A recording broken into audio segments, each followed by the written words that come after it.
landing of French commandos at Port Fouad, east of the Suez Canal, proceeds as a jet bombing just about paralyzes the Egyptian defenses.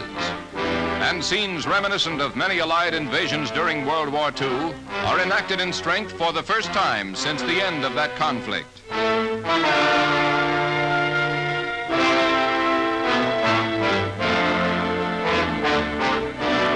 Hardly any Egyptian resistance is met, and the French are soon in the city, rounding up the remnants of Colonel Nasser's army that failed to...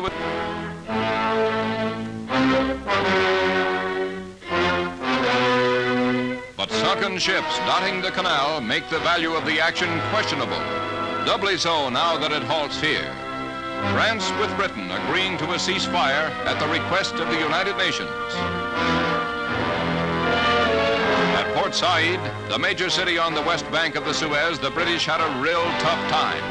They ran into heavy fire and had to fight desperately to achieve their objective and maintain the time schedule as agreed upon with their French allies. Evidence of the fury of the battle is everywhere throughout this great port, one of the world's most vital shipping centers. Colonel Nasser's agreement to allow a United Nations police force to patrol the Suez came too late to prevent this desolation. At Cappuccino Airport, Naples, the word of Nasser's agreement to the UN police force starts the first contingent Suezward. It's a unit from Denmark and will be transported to its Egyptian patrol post by U.S. Globemasters.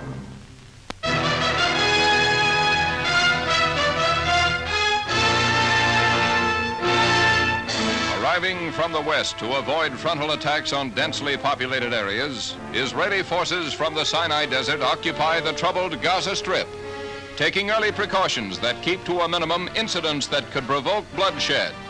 A peaceful occupation that allows the native populace maximum freedom. Later, after a flight on a reconnaissance plane over the Sinai Peninsula, Movietone News visits with the Israeli troops, which defeated the Egyptians in this desert no man's land. Considered an act of self-preservation, the expedition results in the fall of the Egyptian fortress at Sharm el-Sheikh, which was firing on shipping bound for Israel.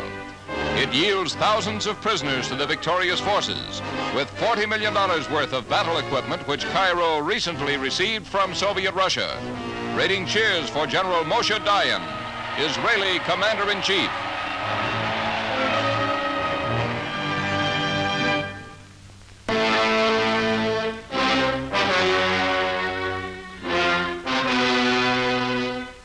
Sitting in Jerusalem, the Israeli parliament upholds Premier Ben-Gurion's decision to withdraw from the Sinai Peninsula. His country's objectives attained, the premier by his action obeys the UN and proves Israel is not seeking to expand territorially. But $40 million worth of captured equipment, most of it recently supplied by Russia, proves to Israel's satisfaction that Colonel Nasser, spurred by the Kremlin, was considering aggressive action from the Sinai Peninsula.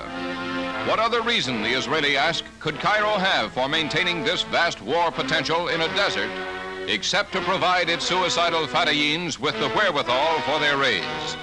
A vast prize to a lightning strike that upsets the communist timetable. As shortages follow the disruption caused by the Anglo-French action around the Suez Canal, the city of Port Said has to resort to bread rationing. The British, after taking the city following a two-day struggle, are pulling out.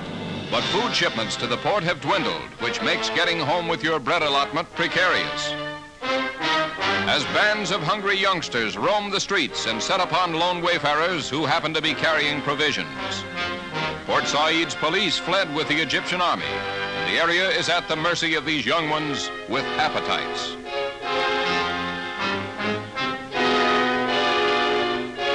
The harbor of Port Said, which is the canal's major seaport on the west bank, is revealed as a graveyard of sunken ships.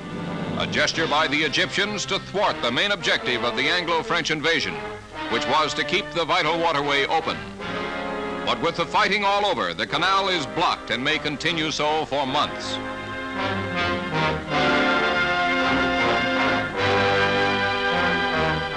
Meanwhile, in another part of Port Said, the British troops who took the city only a few days ago are being withdrawn. An action complying with the United Nations Assembly's decision. The Tommies are being returned to Cyprus, from where the assault on the Suez was launched. All of which brings Canada's General Burns, who will command the United Nations Suez Police, on an inspection tour of the area to be patrolled. Starting from Abu Suwair on the west of the canal near Ismailia. A force for peace. The first unit to land behind the Egyptian lines is brought in by Swiss airplanes chartered by the United Nations.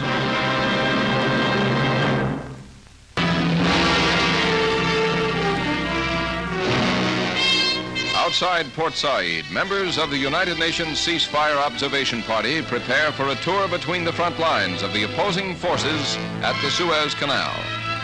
9 white-painted Jeep station wagons carry the observers, who make their inspection over the narrow canal causeway. Where separated only by 250 yards, the Anglo-French and Egyptian armies face each other. Meanwhile, the canal's big West Bank city, Port Said, which was captured by the British, takes advantage of the ceasefire to go about business as usual, its citizens fraternizing with the invaders, who were careful to avoid trouble. In the sidewalk cafes, the men enjoy the normal nip, and on the streets, gossiping women the everyday quip, and a roving still photographer, a snap. A triumph for the United Nations that sees peace instead of panic. Meanwhile, troubled by the general Middle East situation, the leaders of 9 Arab states assemble at Beirut, Lebanon, to discuss problems they share in common.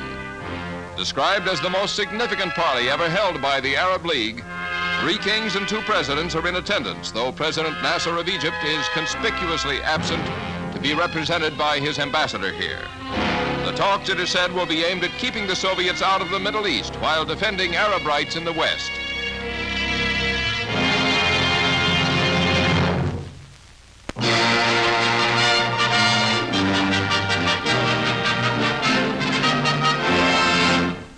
Parading through Port Said, the United Nations police force for the Suez Canal is given a rousing welcome by the citizens of the West Bank city.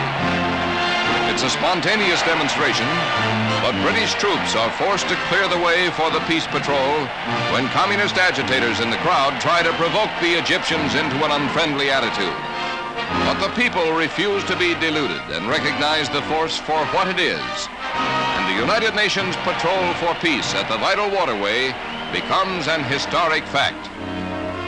The patrol action of the United Nations will mean the quick release of these thousands of Egyptian prisoners held somewhere in Israel. They were captured by Israeli forces in the battles of the Sinai Desert.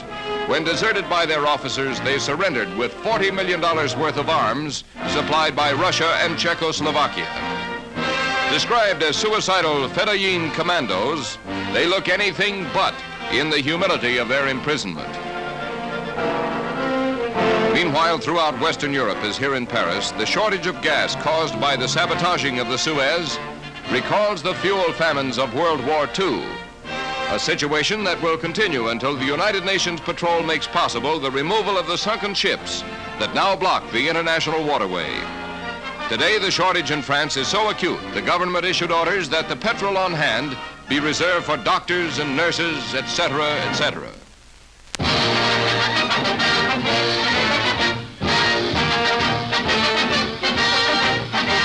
Looking from Port Said at the Suez Canal, your Movietone news camera catches a British man-of-war proceeding through the waterway.